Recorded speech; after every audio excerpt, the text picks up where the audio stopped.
So yun po, pag nasa loob po tayo, bawal po yung flash kapag bumawa po tayo sa ventilator dito. Bawal din po yung sobrang lakas po yung mga ingay pag nasa loob po. So medyo po natin. And then, bawal po tayong fish po sa mga hayop, bawal po sa restricted areas, at saka bawal po yung gas po sa loob. I think right now 200,000 na yata. So guys, nakikita niyo yan. Names yun ng mga nag-donate. Small birds. Pwede po for adoption. Ayan. Actually, dagang kayo gusto mag-adopt.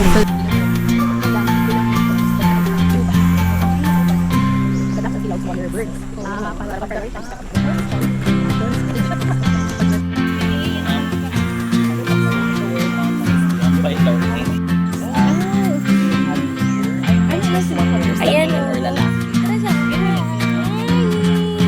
Mo na siya ang lalaki na perfect na Dara ma'am, mo. Kalaki niya.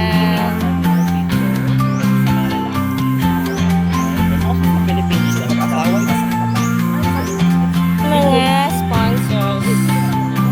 After 5 years, they will be changed. Sobrang dami yung sponsors. Kailangan sa Kaya sila pag nakapita sila mga tao or parang kailangan. Ngugog nga langga, mo na sila ang mga white-bellied sea eagle. So they are not endemic here in the Philippines. They are the national bird of Brunei tungkol sa ilang elegance.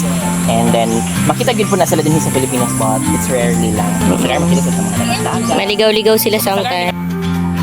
Sila sa pinakadagong nga eagle. White-belled sea eagles. Kakain nila mostly fish. And we also have kanabitang Yes. Oh, Yes. See, ano story, Ana? Kalma. Okay. 15 years old na siya to be exact. So, hindi na siya na-hatch March 7, 2010. So, his part will be 31 eggs. Kaya siya eh. Pagkakaisa.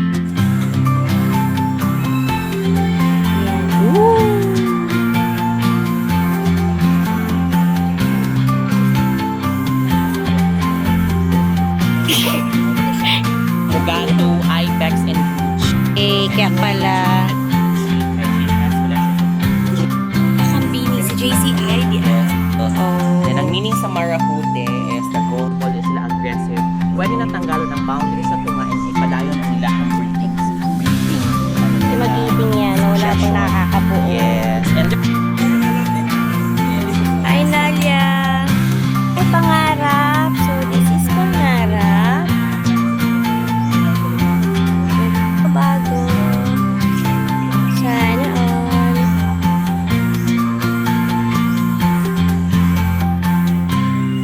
Dami-dami din sila. Ayan. Playing. Ito isa. Sir, sa next stop is Verde? Verde Garden.